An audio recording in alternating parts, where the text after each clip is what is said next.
Hey, I'm going to be installing a Kimpex thumb and handlebar warmers on my Honda, and I just wanted to show you guys how I'm going to do it. So these are the old ones, of course. I'm just going to cut them off, and this is the kit here.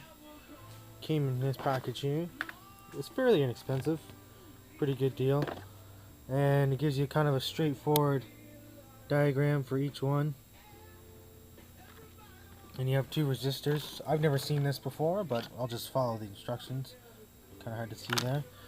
But and I got some new grips to go with it, moose grips. So, and I went for these, the pads. So they actually go onto the handlebars, and the grips will slide over them afterwards. But the only thing that I found was kind of weird was it came with the heated thumb warmer, and it's in there right now. This is actually a piece of shrink tube that I had. They wanted you to just zip tie that to the thing, and I didn't really like that idea, so this is shrink tube, so later on once I get closer to the end, I will shrink that with the heat gun, and I might just zip tie the wire in a specific way, because you gotta have enough to have the full actuation. But and then I'm gonna try and put the switches here and here. Now the nice thing about this, I believe somewhere, I think right here, there is actual accessory wires that I should be able to plug right into, so I don't have to cut any factory harnesses. But to do that, you have to remove this cover of the seat, and which is pretty easy. The seat will come off here. Set that on the floor. And that's the other thing with this Honda that I really like, is that if you just, it's all little push clips, and here, one here, here, go over to the other side, pull it back, this one, and then a little bit of jiggling, and you can lift this whole panel off, set that down, and you can get in there and work on the bike.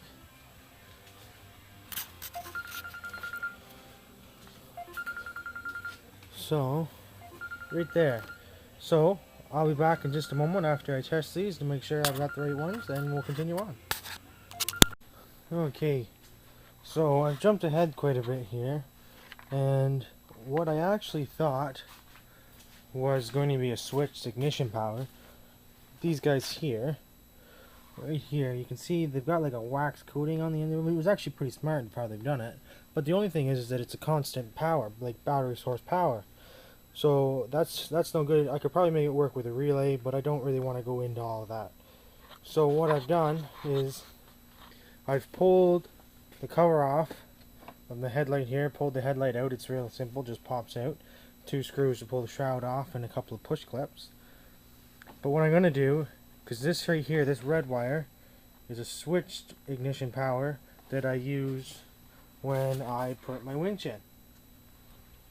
So I'm going to tie into it as well, and I believe it's connected, because it's fused into here in this, and I believe it's a 10 amp fuse, so it should be a big enough fuse, I would think, and that way it is still a fused power wire. That way, if we have any sort of short or whatnot, I'm not going to have to worry about the bike burning down.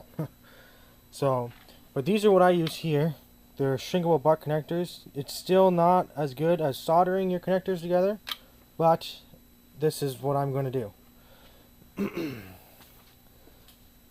And I haven't really routed anything yet. I'm still looking at that, but I just wanted to bring you guys back up to pace as to where I'm at. And yeah. Okay, so now where I'm at is I've got to get these bars all prepped for the new grips. So all I did, like I say, was I took my knife, you just get here and cut a slit in it, pulled the grip right off.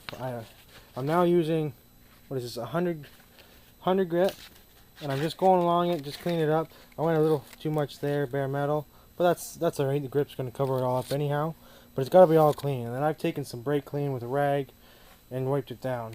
I'm now going to go, I got to do the other side now and get it all done. And I'm just, like I say, it only took me a minute. Back and forth, twist it. Got to make sure you get all the way around the grip, because you don't want any residue left on there, because they're adhesive. Sure, the grip. Okay. So I do have one heating element and a grip on. Now I imagine they probably don't recommend this, but I did use a little bit of WD-40 on the grip to get it over. But like I say, very, very minimal amount, and I'm kind of hoping that the first time I use this, it'll kind of make that WD-40 dry up, because as it is, these grips, they don't twist on the bars. So we'll find out what happens when the grips come on, if they start twisting when it gets warm, or what's going to happen.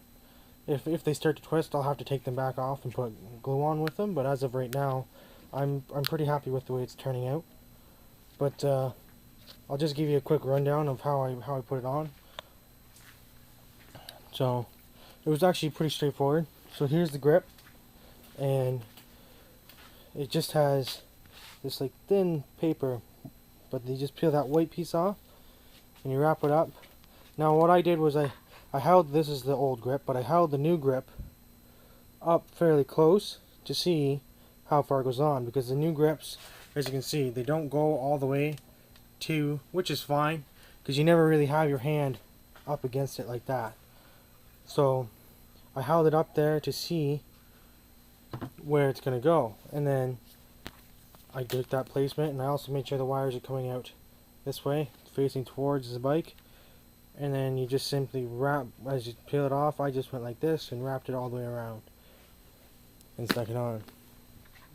So yeah, so as of right now, I do not have a drill bit big enough to make the holes, because the drill bit, or the switch, sorry, is fairly big.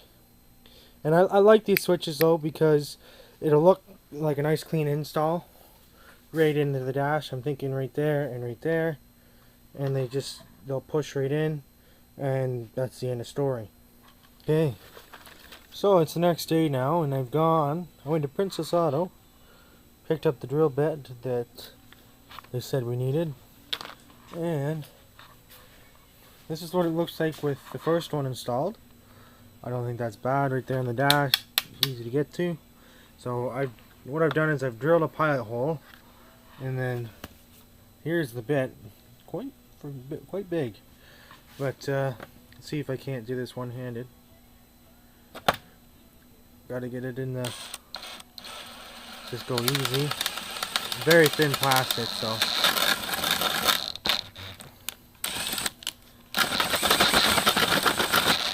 Okay. Yeah, I'm not going to be able to do it one-handed. I'll probably oblong the hole. So, I'll bring it back once I get both of them installed. Okay, so, I've got everything back together now. It was pretty straightforward. Like I say, I used, you can kind of see it, that red wire right there. That's the hot wire. It also sends power to my winch. And I used, so here's the brake line. It comes down, and there's a little bracket right there. Get the light in there and show you. And you can see I've mounted them just to there for a ground. So they all use the same ground. And everything seems to be working. And this is how the switches turned out in the dash. They look pretty good, I think. Nice and slim design. You know, nothing bulky on the bars. Like this, I'm not a fan of this. I tried to mount it onto here or with this, but you couldn't quite get it the same, like as tight as it needed to be. And this is actually coming loose, so I will need to fix that before I go to plow again. But yeah, like I say, this is not some sort of instructional video, just what I've done.